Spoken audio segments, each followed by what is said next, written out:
지금부터 제가 설교하겠습니다. 여러분 1년 동안 한 번도 이런 걸 느껴본 적이 없는데 고3도 이렇게 귀여울 수 있다는 걸 제가 오늘 처음 알게 되었어요. 진작 좀 이런 기회를 가져서 우리가 우리의 본 모습이 무엇인지를 함께 나누어 보았으면 더 좋았을 뻔하는 아쉬운 마음이 좀 있네요. 찬양대 너무 좋았죠? 예, 지휘가 일품이었습니다. 문제는 아무도 안 본다는 거. 근데 지휘도 하나의 찬양의 일부분으로 너무 맡겨진 역할들을 너무너무 잘했고, 8시에는 사실 실수가 조금 있어서 더 좋았는데 10시에는 실수가 하나도 없어요. 지금 뭐 나름대로 이제 몇 번 해보고 나면 더 잘할 수 있을 거라는 생각도 들면서 제가 아쉬운 마음이 참 많이 있네요. 우리 귀한 재능이 있는 친구들을 제가 더 그 재능들을 귀하게 발현하지 못하겠구나라는 그런 마음의 안타까움도 좀 있습니다. 오늘 이 시간 우리 함께 성탄 감사 예배로 주님께 나가는데 정말 이 예수님의 탄생이 우리에게 어떤 의미가 있는지를 다시 한번 되새겨보고 그 의미 가운데 우리가 함께 잠길 수 있는 귀한 시간 되면 좋겠습니다. 우리 좌우에 있는 친구들에게 메리 크리스마스 한번 이렇게 인사할까요? 메리 크리스마스. 즐거운 성탄입니다. 네. 별로 기대가 되지 않는 것 같아요. 성탄절이 원래 여러분만 할 때는 굉장히 성탄절이 기대가 되고 산타 할아버지가 언제 오실까 막 이런 거 기대하고 그렇지 않나요? 네. 여러분 오늘 그런 가운데에서 참 왠지 모르게 가슴 떨리고 왠지 모르게 그저 기다려지고 행복하고 기쁜 날이 성탄절인데, 여러분 이 성탄절의 진정한 의미가 무엇인지를 다시 한번 깨닫게 된다면 진짜 우리가 무엇에 즐거워하고 기뻐해야 되는지에 대해서 함께 알 수 있으리라는 생각을 한번 해보게 됩니다. 제가 청년 때 너무 세상 사람들이 성탄절의 이유도 알지 못한 채 기뻐하는 모습이 너무 안타까웠어요. 그래서 저녁 10시경쯤에 청년들과 함께 이제 어둑어둑해진 그 어둠 속을 촛불을 이렇게 들고 저희 있는 교회에서 강남역까지 한 3블럭 정도 되는 거리인데 코스를 잘 짜서 새벽성을 돌았어요. 아파트 단지 안에 들어가서 저희가 사성부로 찬송가를 멋들어지게 아주 아름답게, 못하는 사람들은 부르지 말라고 뮤트시키고 해서 노엘 노엘 노엘 이렇게 찬양하니까 아파트 단지에 이렇게 쫙 꺼져 있는 그 불들이 갑자기 하나씩 이렇게 탁 불이 켜지는 놀라운 역사는 드라마에서나 일어나는 일이고 전혀 그런 거 없습니다, 여러분. 그런 거는 영화에서나 나오면 와 나오면은 이제 엄마 아빠한테 엄마 저게 뭐야 막 설명해 주는 그런 그림은 영화에서나 나올 법한 그림이고요. 저희는 민원 들어가지 않을까 노심초사하는 마음으로 찬송가를 잘 부르고 다음 아파트 단지로 옮겨가고 했는데 한 집이 불이 그렇게 켜졌어요. 한 집. 그리고 한 집이 나와서 이렇게 손 흔들어 주는데 너무 감동적이었어요. 너무 감동적이었고, 첫 번째는 그렇게 지났고 두 번째는 지금 기억할 때 눈이 정말 억수같이 눈이 내렸어요. 그런데도 저희가 나갈 수밖에 없는 이유가 무엇이었냐면 저희 최종 목적지는 강남역 한복판이었는데 거기 가기 전까지는 침묵으로 쭉 일렬로 이렇게 진행하면서 사성부로 찬양하고 그 다음 아파트 단지로 넘어가고 하다가 마지막 강남역 자리에 딱 서게 되면 저희가 대열을 갖추고 기쁘다 구주 오셨네 마음껏 찬양하고 그러면 술 취한 사람들이 왔다 갔다 하다가 이제 저희를 힐끔힐끔 보면서 간혹가다 이런 사람들이 있었어요. 저도 어릴 때 교회 나갔었어요 하면서 막 정말 술이 여기까지 취해서 같이 와서 찬양하고, 그러면 저희가 찬양과 찬양 사이에 여러분 성탄절은 예수님이 탄생하신 날입니다. 그리고 그 예수님께서 우리의 죄를 담당하셨고 그래서 우리가 기쁜 것입니다 하면서 막 외치는 그런 전도를 했던 기억이 납니다. 그리고 돌아올 때는 정말 우리의 온 몸은 꽁꽁 얼었지만 정말 그 어느 때보다도 마음이 따뜻해서 그때부터 이제 그 따뜻한 마음을 가지고 교회 구석구석에서 온라이트를 하면서 눈 맞아가지고 연애하고 하던 그런 놀라운 날들이 성탄절이었는데, 우리 교회는 공간상의 이유로 그런 부분들은 할 수 없지만 그래도 여전히 성탄절이 다가오면 우리의 마음이 기쁘고 떨리고 왠지 기분 좋고 막 그런 것 같아요. 그렇죠 여러분? 그렇죠? 안 그래요? 막 성탄절 오면 막 노이로제 같이 막 제발 달력에 25일 좀 엎쳤으면 좋겠다, 막 파버리고 싶다, 막 이런 생각 들으세요? 그래서 내년 달력 받으면 막 25일 막 잘라내고 막 그러십니까? 그러세요? 아니죠? 맞아요. 누구에게나 다 기다리는 그런 날이 성탄절이에요. 근데 여러분, 저희가 진짜 왜 기다려야 되는지에 대한 이유를 알고 기다릴 때 의미가 배가 될 줄로 믿습니다. 오늘 누가복음의 1절부터 7절까지만 우리가 읽었는데, 이 내용 안을 면밀하게 살펴보면 두 가지의 시선이 숨어 있는 것을 우리는 발견하게 됩니다. 그리고 두 가지의 시선은 완전히 다른 두 부류의 사람들에게 대하여서 극명하게 나뉘어진 카메라의 시선이 담겨 있는 것을 보게 됩니다. 첫 번째 인물은 1절에 나오는 가이사 아구스토라는 사람이 바로 그 한 사람이에요. 이 사람은요, 제가 생각하건대 역사 이래, 유사 이래 아마 한 인간으로서 이렇게 막강한 권력과 힘의 중심에 서 있을 수 있을까라는 싶을 정도로 한 인간이 마치 신으로서의 대우를 받았던 사람이라고 저는 생각합니다. 이때 당시에 여러분, 로마의 정치 형태는 많은 집정관과 원로원들이 그곳에서 한 표 한 표를 투표하여서 로마 나라의 대소사를 결정하는 형태의 정치 형태였어요.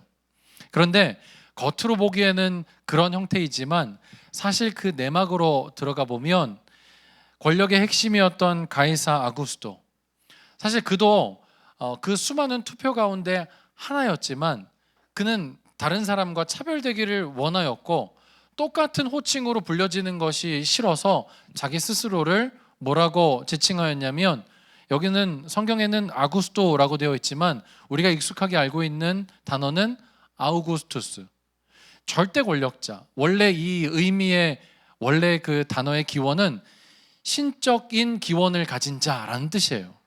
다른 말로 하면 신의 아들, 또 다른 말로 하면 신이라고 말할 수가 있는 거죠. 여러분, 이때 당시에 황제는요, 모든 로마법의 초월한 자였습니다. 그러니까 법 아래에 있는 자가 아니라 법을 초월하여 법 위에 있는 자이니, 법의 지배를 받지 않고 사람의 지배를 받지 않으면 그의 존재가 신이 아니고 무엇이겠습니까? 그래서 여러분, 여기 나오는 이 1절에 그때 가이사 아구스토가 라는 이 단어 속에는 이 온 세상의 모든 힘과 모든 권세와 모든 권력이 지금 이 한 사람에게 집중되어 있다는 것을 우리는 깨닫게 되는 거예요. 여러분, 이 권력자를 수많은 사람들이 바라보고 있지 않았겠습니까? 그리고 그 권력자를 바라보며 아마 많은 사람들이 이렇게 생각했을 거예요. 나도 저 자리에 있었으면, 나도 저와 같은 힘과 권력이 있었으면 얼마나 좋을까라고 생각을 했을 거예요. 어쩌면 누군가는, 노예와 같은 사람들은 그 자리를 바라보며 그 사람처럼 되는 것조차 꿈조차 꿀 수 없을 만큼의 여러 가지 갭을 느꼈을 수도 있을 것 같아요. 그런 자리가 지금 가이사 아구스토라는 사람의 직위요 위치입니다. 그런데 그 사람이 지금 이렇게 말합니다. 천하로 다 호적하라 라는 것이죠. 여러분, 지금 시대로 본다면 정말 우리가 막강한 권력을 가지고 있는 나라가 어떤 나라라고 좀 한번 생각해 볼 수 있을까요? 정말 이 전 세계에 패권을 쥐고 있는 막강한 나라다라고 한다면 미국 아니면 뭐 중국 뭐 이렇게 생각해 볼 수 있겠죠. 그런데 아무리 막강한 권세를 가지고 있는 그 나라의 대통령일지라도 오늘 성경에 나온 것처럼 천하를 다 호령하며 천하를 휘하에 두고 천하로 호적하라라는 말을 할 수가 있을까요? 여러분, 미국의 대통령이 호적하라 하면 우리가 그 말에 예하고 동사무소 가서 호적합니까? 그렇지 않죠. 지금 가지고 있는 이 시대에 빗대어만 보아도 한 사람의 이 말로 인하여서 천하가 움직일 수 있다는 것은 정말 힘의 집중도가 얼마나 대단한지를 알 수 있어요. 여러분, 군대에는 작전지휘본부가 있습니다. 그래서 이 작전지휘본부 안에 가면은 실제로 그 지휘하는 그 지형도가 입체적으로 나타나 있거나 지도가 펼쳐져 있는 것을 여러분 많은 영화를 통해서 보셨을 거예요. 그러면 지휘계통에서 통솔력을 가진 사람이 약 1000명이면 1000명 단위에 있는 군사 표시가 되어 있는 이 모형을 쓱 5cm 밀었다고 칠게요. 그러면 그게 한 사람이 그냥 5cm 정도 그 모형 하나 움직인 걸로 끝이 나나요? 아니죠. 그 사람이 막대기를 밀어 5cm 밀은 그 이후에는 진짜로 그 병력이 해당하는 그 병력들이 산 기슭기슭마다 그 작전지로 움직이게 된다는 것이죠. 그렇지 않습니까? 그래서 여러분, 여름에 훈련이 한창일 때 그 위성 사진을 딱 찍으면 산마다 개미들처럼 군인들이 빠글빠글 움직이고 있다는 것이에요. 여러분, 일개 나라의 군인도 이렇게 호령할 수 있는데 천하를 호령할 수 있는 한 사람의 막강한 권력이라면 어느 정도로 대단했을까요? 사람들은 그를 바라보며 그가 가지고 있는 힘의 권력에 빌붙어 있기도 했고, 사람들은 그 권력자가 되기를 원하는 마음으로 역모를 꾸미기도 하고 모사를 꾸미기도 했습니다. 그래서 여기 등장한 가이사 아구스토도 지금의 자리에 이르기까지 수많은 사람들을 회유하기도 하고 수많은 숙적들을 제거하기도 하고 자기의 그 권력을 견고하게 하기 위해서 수많은 정치적인 험난한 난관을 넘고 넘어 이 자리에 있었다라는 것이고요. 이 권력을 계속 유지하기를 원하는 두려움과 불안한 마음, 하지만 막강한 권력 위에 군림하여 있다라는 것이에요. 여러분, 그런데 이 천하로 호적하라는 말이 어떤 뜻이었는지 한 번 더 의미를 생각해 보면, 이때 당시에는 로마가 어떤 나라를 속국으로 딱 삼게 되면 가장 먼저 하는 일이 있었는데, 그게 뭐냐면 로마와 최단거리에 길을 놓는 일이었습니다. 이 길을 통하여서 움직이는 두 가지가 있었는데요. 첫 번째는 군사가 움직였고요. 두 번째는 돈이 움직였습니다. 이 군사와 돈이 움직이는 것을 통하여서, 사람이 움직이는 것을 통하여서 문화가 통용되었고, 이 문화 저 문화가 함께 움직이는 아주 중요한 통로가 되기도 했습니다. 사도 바울 같은 경우에는 이 길을 은혜 삼아서 복음을 전하는 길로 사용하기도 했다라는 것이죠. 여러분, 이 사람이 이 막강한 권력 가운데 앉아서 이 길을 닦으며 천하로 호적하라 한 이유는 바로 여기에 있습니다. 전쟁을 하기 위해서는 얼마나 많은 병력이 있는지를 파악하고 있어야 됩니다. 또한 그 전쟁을 하기 위해서 영토를 넓히기 위해서는 돈이 필요합니다. 그래서 많은 세금을 한 번에 걷기 위해 얼마나 많은 사람들이 있는가를 파악해야만 했었어요. 이것을 여러분 잘 아는 인두세라고 말을 하죠. 두당 세금을 매기는 것이에요. 이때 당시에 세금이 얼마나 횡포가 되었는지 바퀴 하나에도 매기는 세금이 있었고요. 가가 호고마다 있는 세금도 있었고, 하여튼 세금으로 인하여서 사람들이 노이로제가 걸려 있는 것이었어요.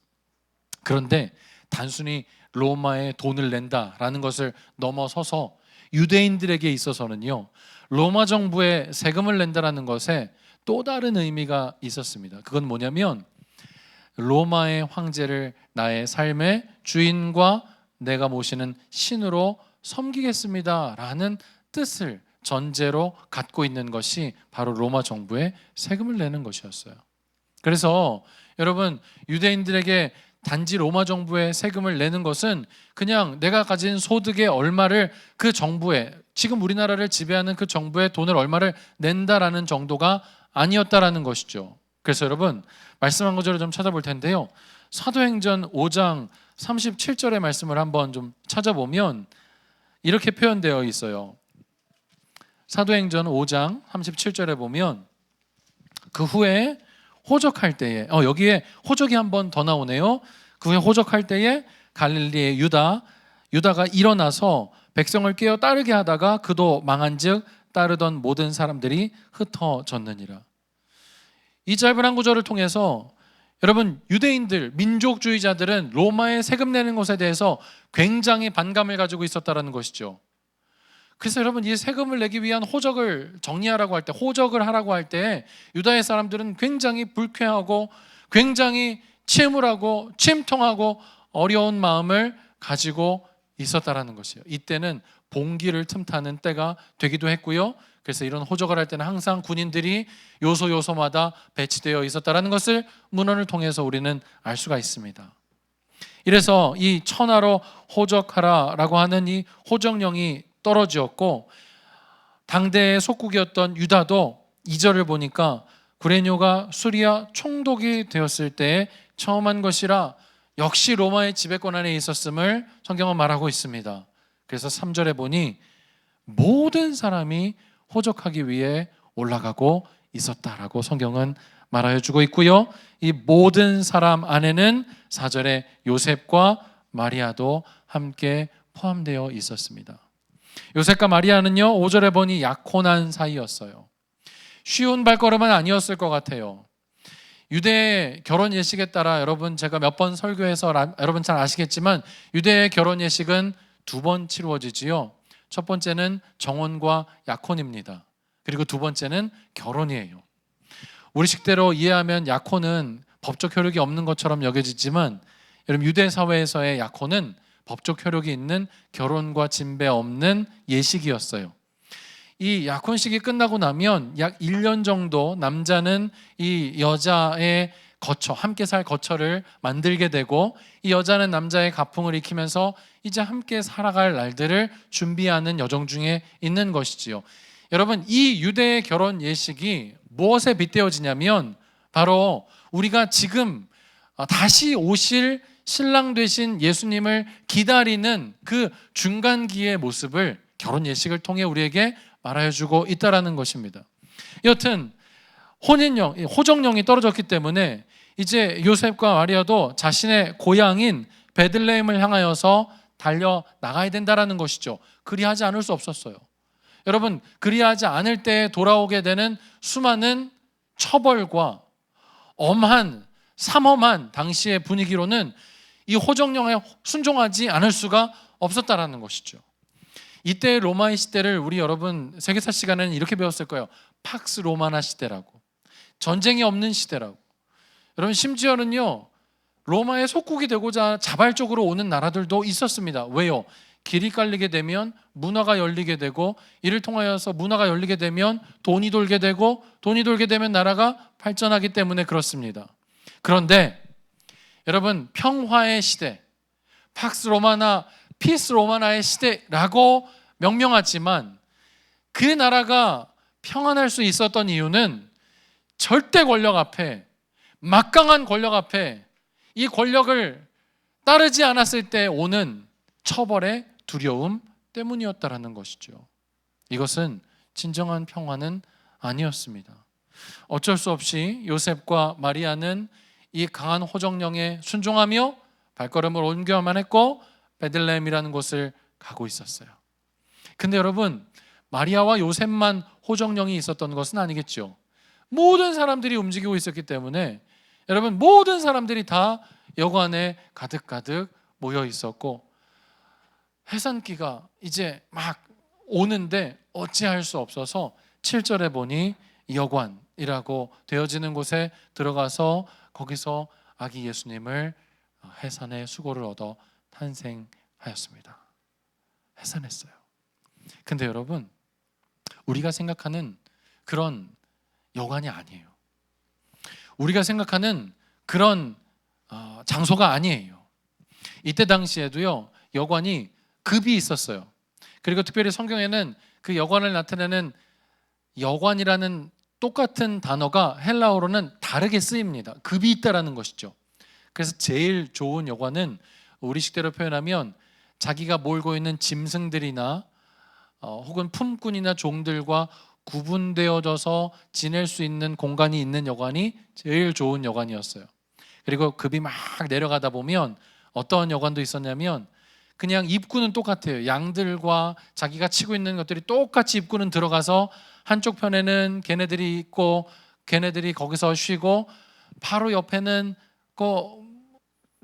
그냥 허리만 하나 펼 정도의 공간이 있어서 거기서 그냥 차가운 이슬 정도 피할 수 있는 공간, 그런 여관이 있었다라는 것이죠. 그러다가 추우면 그냥 동물 사이에 들어가서 온기를 거기서 찾고 하는 그런 여관이 있었는데, 오늘 7절에 나와 있는 여관은 바로 가장 좋지 않은, 가장 열악한 상황 가운데 있는 여관이 오늘 예수님이 태어난 여관이에요. 여관의 모습을 보면 1세기에는요, 여러분, 사람들이 살았던 곳이 우리가 생각하는 목조 건물 안에서 산 것이 아니라 쉽게 말하면 그냥 이 큰 바위에 굴을 파서 그 굴 안에 그냥 들어가서 살았던 이 건물이라고 할 수 없는, 굳이 표현하면 석조 건물이라고 할 수 있을까요? 그런 형태였어요. 그래서 예수님이 목수시잖아요. 그래서 예수님이 목수이기 때문에 나무로 대패를 깎고 나무를 뚱땅뚱땅 하시는 분이었다라고 생각하기가 쉽지만, 더 성경의 배경적으로 들어가면 예수님께서 주로 다루셨던 재료는 나무보다는 오히려 돌에 가깝다라는 것을 알아야 돼요. 그래서 우리 예수님은 사실 석공에 가깝다라고 그 당대의 시대를 보면 그렇게 알 수 있어요. 오늘 예수님이 태어나신 이 7절의 여관은 정말 들어가면 여러분 정말 작은 공간에, 여러분 뭐 구유라고 해서 우리가 생각할 때 구유라고 하고, 예수님이 태어나신 곳 하면은 거기에 양들도 있지만 양들이 아주 새하얀 양들이 이렇게 몇 마리들 있죠, 그렇죠?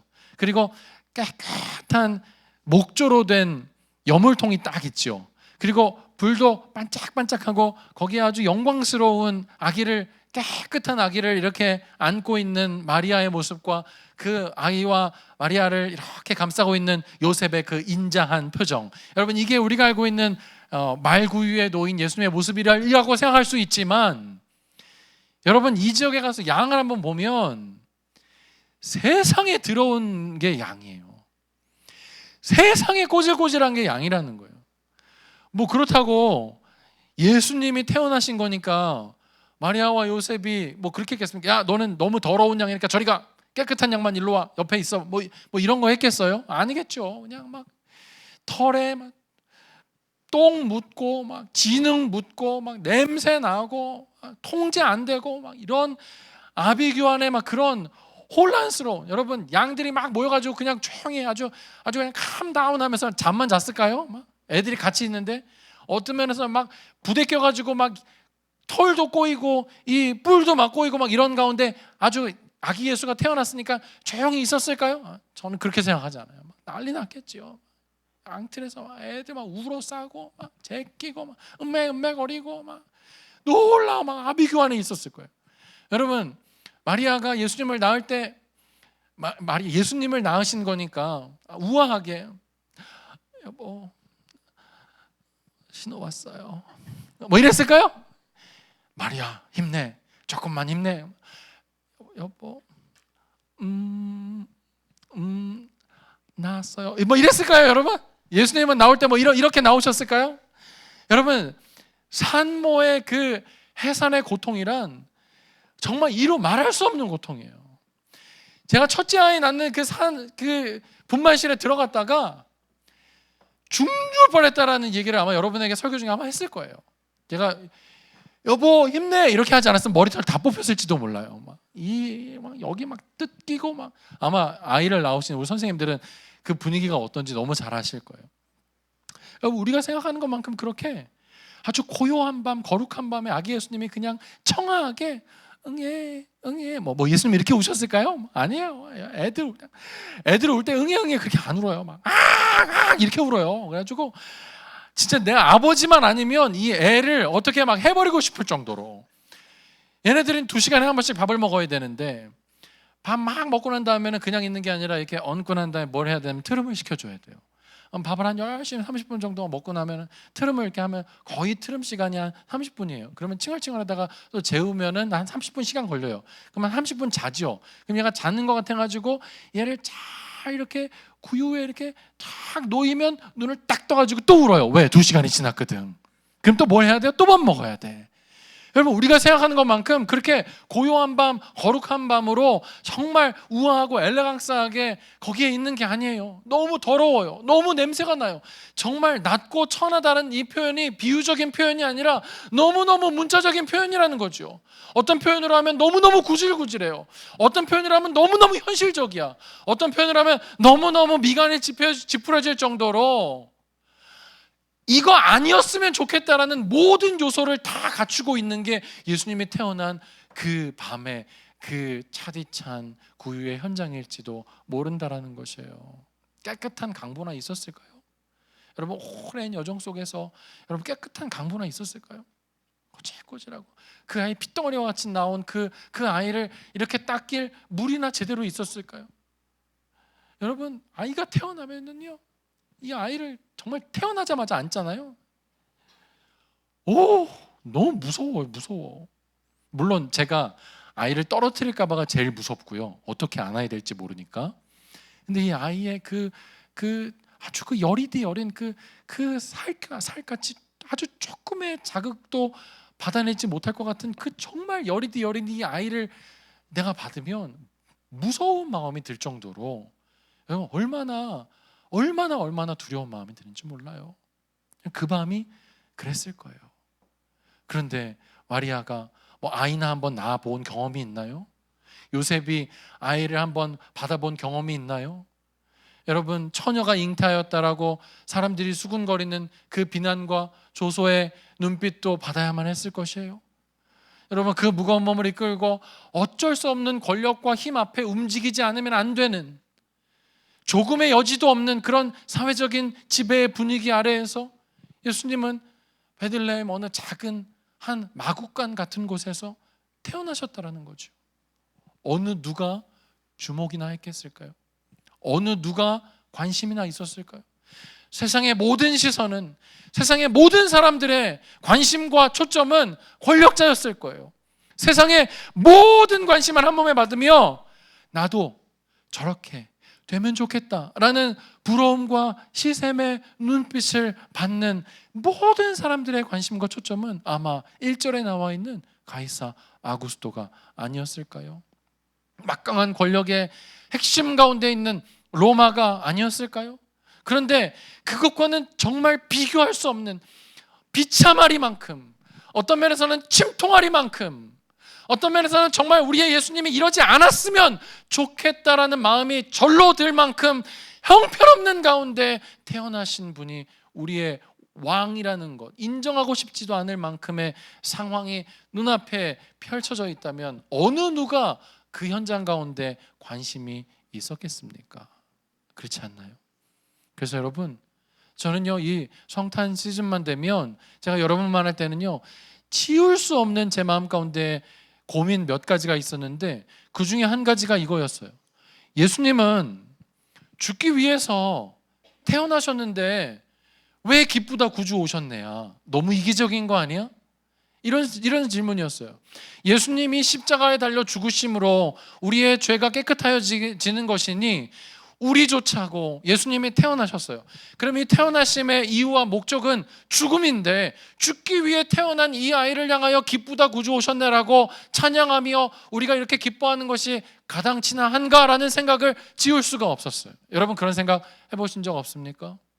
두 번째는요, 왜 이렇게 처참하게 아기의 모습으로 오셔야만 했을까?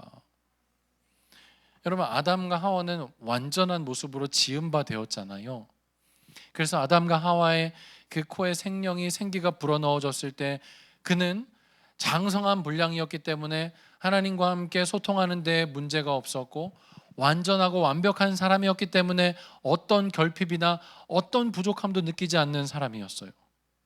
우리 예수님도 그런 모습으로 이 땅 가운데 오셔서 정말 놀라운 능력을 나타내 보여주시고 놀라운, 사람들이 정말 보았을 때 매력적이고 사람들이 그냥 보기만 해도 따르고 싶은 그런 모습이었다면 얼마나 좋았을까, 왜 그렇게 오지 않았을까라는 생각들을 하게 되었다라는 것이죠. 그런데 재밌는 건 뭐냐면, 만약 예수님이 그런 분이셨다면, 지극히 제 개인적인 나름대로의 결론이었는데요, 제가 과연 예수님에게 갈 수 있었을까라는 생각을 해보게 된 거예요.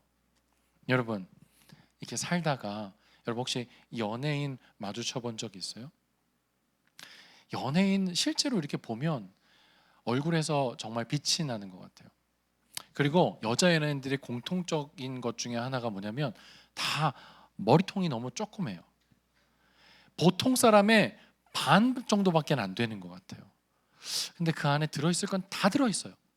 근데 다 들어있는데 기가 막힌 조화로 들어있어요.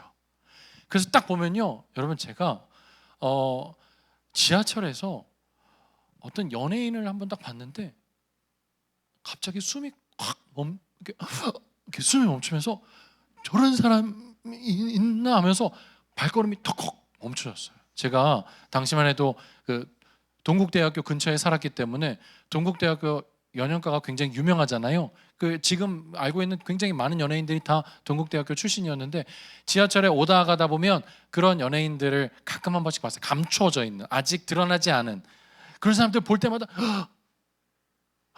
그러고 난 다음에 이제 쓱 지하철 지나가다가 큰 전신 거울이 있는데 제 얼굴 보고 또 한 번 놀라고 아주 자주 놀랐었어요. 여러분, 정말 우리 눈으로 볼 때 괜찮고 완벽한 사람도 가까이 가기가 쉽지 않다는 거죠. 쉽지 않아요. 여러분, 그런 맥락으로 만약 정말 완벽한 모습으로 예수님이 이 땅 가운데 오셨다면 과연 나같이 부족하고 연약하며 아무짝에도 쓸모없는 그런 나 같은 죄인이라고 느끼는, 뼈저리게 내가 죄인이라고 느끼는 나와 같은 자들이, 나와 같은 사람들이 과연 그 예수님에게로 갈 수 있었을까? 아니, 내가 예수님에게 간다 해도 그런 나의 모습을 예수님이 공감이나 하실 수 있었을까? 다 안다라고, 내가 다 이해한다라고 예수님이 말씀하실 수 있었을까? 아니라는 거죠. 어쩌면 그분이 그렇게 비참하고 낮고 천하고 추하고 아무것도 아닌 그 더러운 말구 위에 놓이는 그 자체가 벌써 이분의 태어나심과 이분의 삶의 목적은 저와 여러분과 같은 아무도 관심 가져주지 않고 심지어는 나 스스로도 관심 갖고 싶지 않은 내 인생 가운데 그분이 주목하고 있다라는 그림 언어가 아닐까라는 생각을 한번 해보게 되었습니다. 사랑하는 여러분, 사실 우리가 살아가면서 특별히 고3 이제 우리가 2019년도를 마무리하는 이 즈음에 우리의 1년을 한번 돌아보면 참 많은 후회와 미련이 남는 것 같아요. 왜 후회와 미련이 남나요? 우리가 열심히 무엇을 위해 달렸는지 생각해 보면 어쩌면 우리 또한 그 모든 사람들이 바라보고 있는 가이사 아구스토의 절대 권력과 이 세상의 모든 사람들이 함께 바라보며 동경하고 있는 그 자리를 바라보며 우리도 또한 달렸는지 몰라요. 그래서 우리의 삶을 다시 한번 돌아볼 때에 우리의 삶에 미련과 후회가 남고 있는지 모르겠습니다.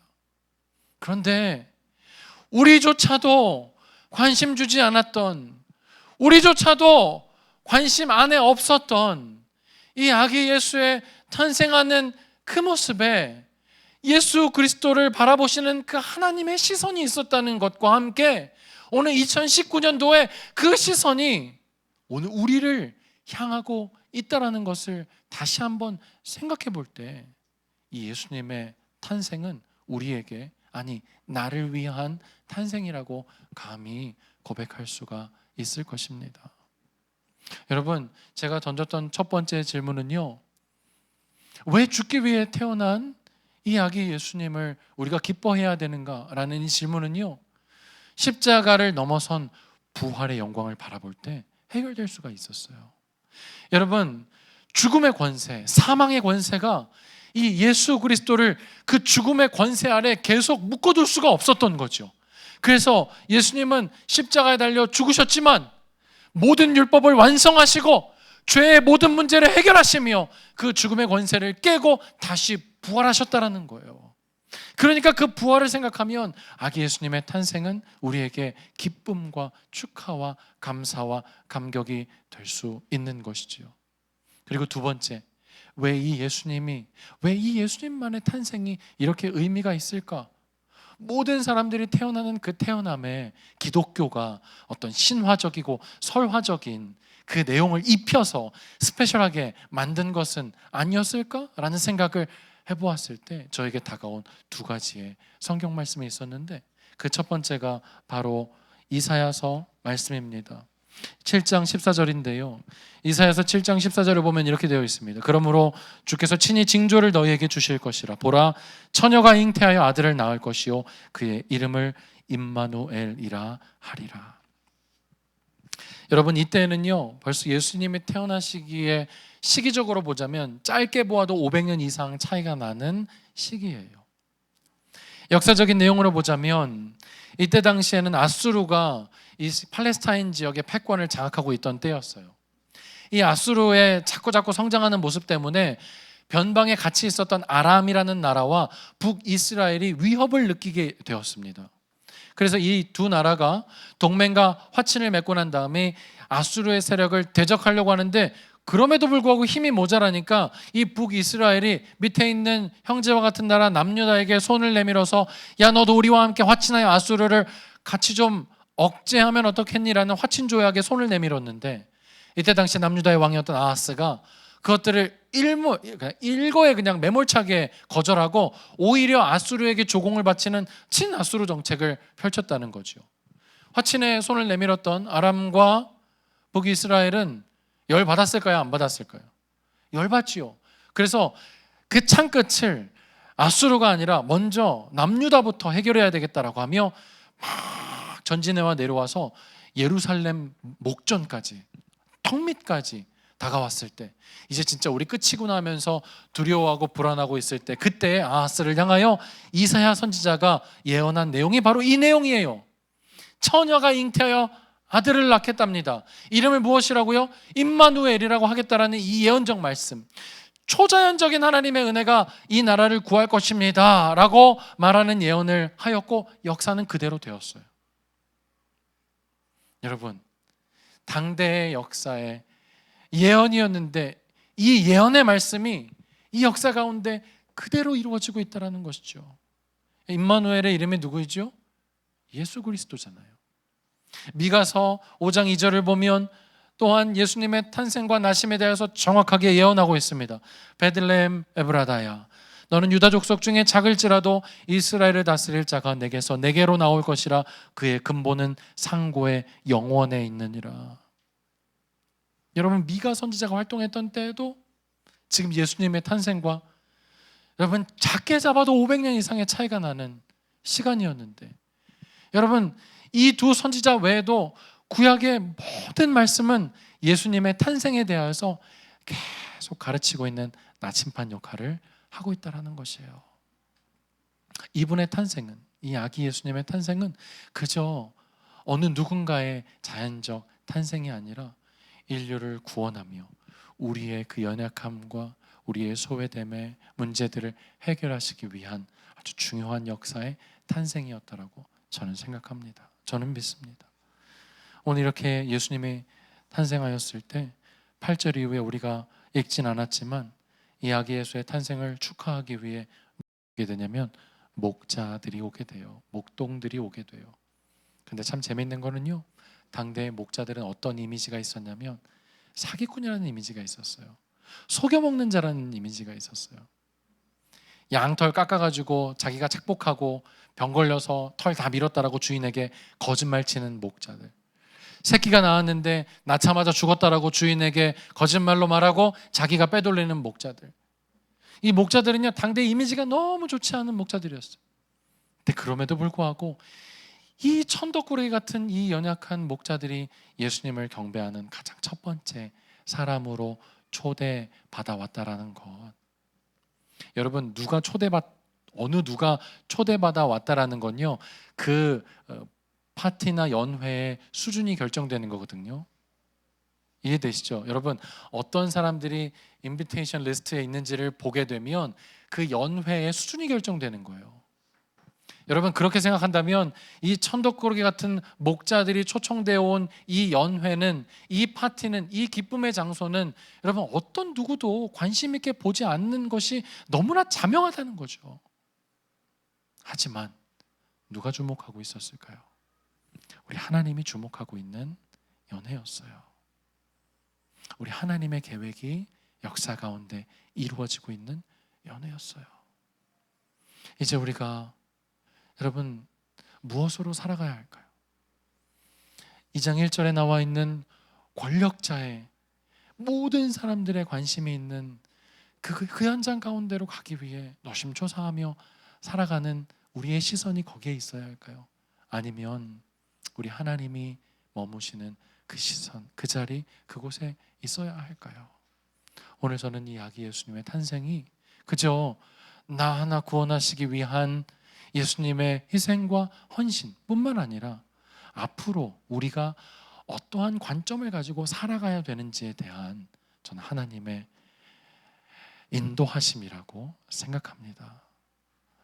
아무것도 아니고 정말 연약하고 정말 내 인생 이래가지고 뭔가 의미가 있을까라고 생각한 나 스스로도 사랑할 수 없었던 그런 나에게 관심 있고 주목하며 내가 너를 쓸 거야 라고 말씀하시는 그 하나님의 시선, 오늘 우리에게 있는 것을, 그 베들레헴의 예수님을 바라봤던 그 시선이 오늘 우리에게 있음을 기억하면 좋겠고요.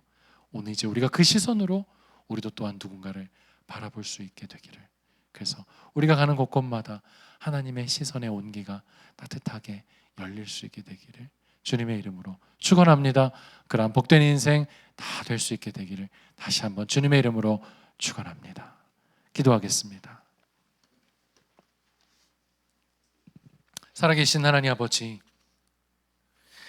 하나님, 우리가 자칫하면, 우리가 잠깐 우리의 삶의 방향성과 우리의 시선을 놓치게 되면 우리는 여전히 모든 사람들이 박수하며 앓지 않은 권력과 힘과 누림과 거짓 평화에 우리의 마음이 빼앗겨 버릴 때가 많습니다. 그러나 하나님, 오늘 주님께서 우리에게 이 땅에 오신 이유는 그저 거짓된 평화, 그것을 이루기 위함이 아니라 진정한 우리의 자유, 진정한 우리 영혼의 평화, 하나님과 우리가 맞닿아서 이제 우리가 다른 어떤 것에도 치우침이 없이 우리의 영혼 가운데 위로부터 쏟아져 내려오는 그 평화를 주시고자 하는 마음, 하나님, 그 따뜻한 눈빛으로 오늘 아무도 관심 있게 보지 아니하는 아기 예수를 바라보고 계시는 하나님의 그 시선, 하나님, 그 시선을 우리가 늘 관심 있게 집중하며 놓치지 않는 가운데 살아가게 되기를 원합니다. 그리고 그 시선의 주인공이 나였음을, 그리고 이제 내가 그 시선으로 누군가를 바라보아야 한다라는 것을 기억하며 살아갈 수 있는 이 2019년도의 성탄의 즐거움과 기쁨과 감사와 감격이 우리 모두의 축복이, 은혜가 되게 하여 주시옵소서. 감사드립니다. 예수님의 이름으로 기도하옵나이다. 아멘.